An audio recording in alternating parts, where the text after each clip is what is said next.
Mesdames et messieurs, chers amis, à l'occasion de cette 4e édition de We Are French Touch, je tenais à vous exprimer quelques mots pour saluer ce magnifique collectif que vous avez su former.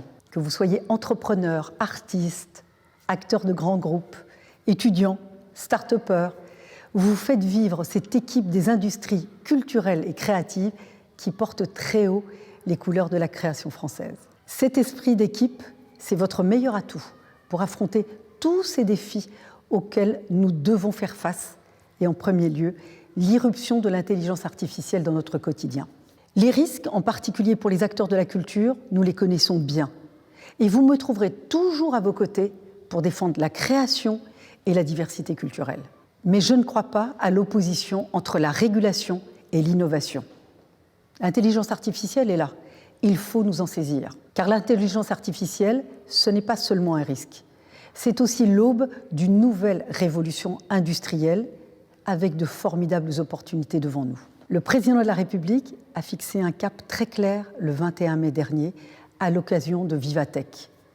La France doit devenir une puissance de l'intelligence artificielle en attirant les plus grands talents, en sécurisant nos propres puissances de calcul et nos infrastructures, en accélérant l'adoption collective d'une intelligence artificielle de confiance, construite avec nos propres standards et en conformité avec nos propres valeurs européennes. Pour y parvenir, j'ai le plaisir de vous annoncer l'ouverture dans les prochaines semaines d'un appel à projets dans le cadre de France 2030, dédié à la transition numérique de la culture et à l'appropriation de l'intelligence artificielle.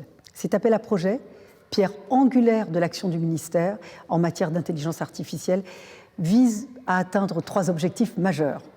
D'abord, donner aux acteurs culturels les moyens de valoriser les données liées à leurs offres culturelles, car elles ont encore beaucoup de potentiel. Je pense notamment au projet Deezer et Music Story, qui améliore la reconnaissance des chansons francophones, ou encore du projet Spinoza, développé par Reporters sans frontières pour les journalistes. Ce sont d'ailleurs 2 projets soutenus par le ministère de la Culture.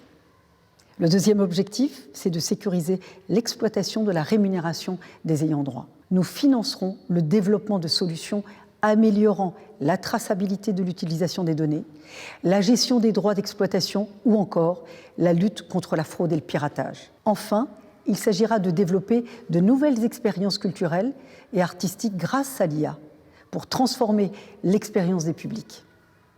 Aussi bien en ligne que dans nos musées ou nos salles de spectacle, les perspectives sont immenses. Ces projets, moi je souhaite qu'ils soient tous des projets éthiques et qui mettent en œuvre un usage très responsable de cette technologie. Encore une fois, c'est mon approche depuis mes premiers jours comme ministre de la Culture et je ne compte pas transiger. C'est aussi le sens de mon action à l'international et évidemment à l'échelon européen. Je suis d'ailleurs, à l'heure où vous m'entendez, à Bruxelles pour défendre nos intérêts. Et je porterai de même cette cause lors du prochain sommet pour l'action sur l'IA qui se tiendra à Paris les 10 et 11 février 2025. Je me suis d'ailleurs battue, et vous le savez, pour que l'une des 5 thématiques prioritaires retenues soit consacrée précisément à la culture, aux industries culturelles et créatives. Avec plus de 100 pays invités, ce sommet sera un rendez-vous incontournable. Ce sera l'occasion unique pour la France de se différencier et de porter aux yeux du monde une vision de l'intelligence artificielle respectueuse du droit d'auteur et des droits voisins, répondant aux enjeux de la diversité, de découvrabilité et de multilinguisme. Alors je vous donne rendez-vous et j'ai hâte de vous y retrouver. Merci à vous tous et vive la French Touch!